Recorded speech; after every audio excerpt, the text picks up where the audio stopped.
हाँ जी, welcome and अस्सलाम वालेकुम। आज का हमारा टॉपिक है athletic standard 400 metre track.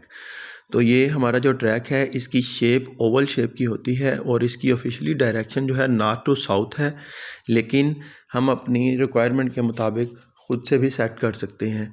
Track आमतौर पर 200 मीटर या 400 मीटर का होता है, लेकिन स्टैंडर्ड जो है IAAF की तरफ से वो 400 मीटर है। इस ट्रैक में 8 या 9 लेन्स होती हैं। लेन जो है वो 2 लाइन्स के दरमियान जो डिफरेंस होता है उसको हम लेन कहते हैं, और हमारे स्टैंडर्ड ट्रैक में हर लेन 1.22 मीटर विड्थ की होती है, और पूरे स्टैंडर्ड ट्रैक में विड्थ जो है लाइंस की विड्थ 5 सेंटीमीटर होगी, और जो स्ट्रेट लाइंस हमारी हैं उनकी लेंथ ऑफिशियली जो IAAF से रिकमेंडेड है वो 79 मीटर टू 85 मीटर हैं, और कर्व्स जो हैं उनको हम अपने स्ट्रेट के मुताबिक एडजस्ट कर सकते हैं। स्टैंडर्ड ट्रैक की टोटल लेंथ 400 मीटर होती है और ये 2 स्ट्रेट और 2 कर्व्स पे मुश्तमिल होती है। तो अगर हम एक स्टैंडर्ड ट्रैक जो है जो आज हम ड्रा करने लगे हैं उसकी लेंथ है 84.39, इसकी स्ट्रेट की लेंथ होगी। तो इनकी मदद से हम इसकी कर्व्स का साइज़ और उसके बाद हम इसका रेडियस मालूम करेंगे। ये फार्मूले में आप देख सकते हैं कि 2 स्ट्रेट में हमने 2 को मल्टीप्लाई किया है इसकी लेंथ के साथ और +2 इंटू कर्व लिखा हुआ है। ठीक है, इसको सॉल्यूशन करने के बाद हमारे पास दोनों कर्व्स की लेंथ आ गई 231.22 मीटर, और एक कर्व की अगर हमने लेंथ मालूम करनी है तो ये 2 पे डिवाइड करने के बाद 115.61 मीटर इसकी हमारे पास एक कर्व की लेंथ आ जाएगी। दोनों कर्व्स को जब हम मिलाते हैं, आपस में जोड़ते हैं, तो वो एक सर्कल की शेप बन जाती है। तो सर्कल का जो एक सरकमफ्रेंस है वो हमने अभी मालूम किया है, वो है 231.22 मीटर। तो सरकमफ्रेंस से अब हम इसका रेडियस कैसे मालूम करेंगे, उसके लिए ये फार्मूला है C=2πr। ये फार्मूला अप्लाई करते हुए हम इसका रेडियस मालूम कर लेंगे, लेकिन वो हमारे पास रनिंग रेडियस आएगा। हम क्योंकि इसकी मार्किंग कर रहे हैं तो मार्किंग रेडियस के लिए हम इसमें से 30 सेंटीमीटर माइनस करेंगे, तो हमारे पास मार्किंग रेडियस जो आ जाएगा वो 36.50 इसका मार्किंग रेडियस हमारे पास आ जाएगा। उसके बाद डायगोनल डायमेंशंस के लिए ये एक फार्मूला मैंने आपको रिमाइंड करवाया है, जिसमें ये मसला फिसागोस को अप्लाई करते हुए किस तरह हम ये C की वैल्यू मालूम करते हैं। तो इस तरह जब हम कोई सेंटर मालूम करेंगे, किसी भी एरिया में हम अपना सेंटर निकालना चाहते हैं, तो इस तरह ये डायगोनल डायमेंशन करके हम अपना सेंटर निकाल सकते हैं।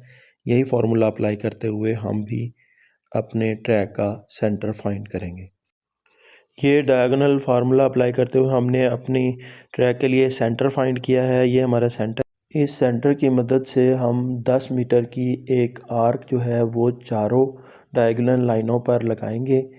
इन चारों लाइनों पर ये आर्क लगाने के बाद हम सेम लाइनों पे रख के एक और उतनी ही रोप को खोल के एक और आर्क चारों तरफ पे रख के इसको रोप को और हम इसी तरह आर्क लगाएंगे ताकि हम अपनी स्ट्रेट लाइन को प्रॉपरली लगा सकें। और हमारी स्ट्रेट लाइन की लेंथ है 84.39 मीटर।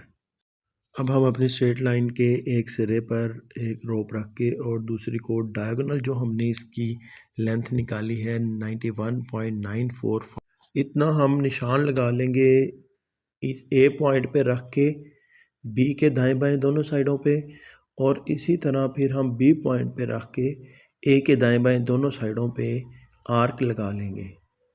उसके बाद हम अपने रेडियस के मुताबिक B पॉइंट पर रख कर रोप को ये जो हमने आर्क लगाई हैं इनको टच करेंगे, और जिन पॉइंट पर ये चारों साइड पे B पॉइंट पे रख के दाएं बाएं हम टच करेंगे, इसी तरह A पॉइंट पे रख के उसके दाएं बाएं हम आर्क को टच करेंगे, और जिस पॉइंट पर ये दोनों लाइनें कर्व मिलेंगी उनको हम नाम देंगे C, D, E और F का।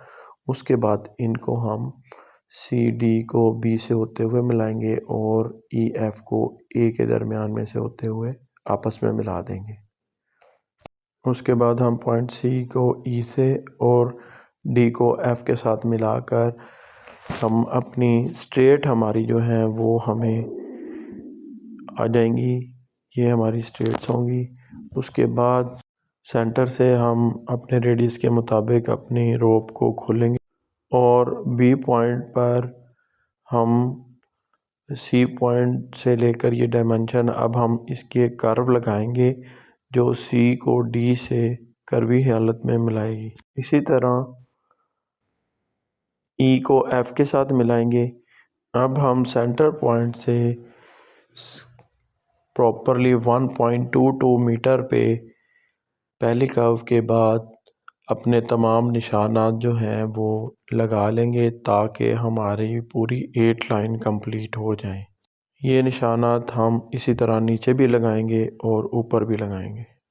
उसके बाद हम सेंटर पॉइंट से हर निशान पे रखते हुए उस निशान के मुताबिक रोप को खोलेंगे और उसके मुताबिक आर्क लगाएंगे। इस तरह हम अपनी तमाम आर्क ऊपर और नीचे मुकम्मल करेंगे। आर्क के मुकम्मल होने के बाद अब हमने इनकी स्ट्रेट्स लगानी है। इनकी स्ट्रेट लाइनों के लिए हम इन तमाम आर्क को आपस में एक दूसरे के साथ स्ट्रेट लाइनों की मदद से जोड़ देंगे। तो ये तमाम लाइनें मुकम्मल करने के बाद हमारी 8 लेन कंप्लीट हो जाएंगी और हमारा एक प्रॉपर स्टैंडर्ड ट्रैक जो है वो तैयार हो जाएगा।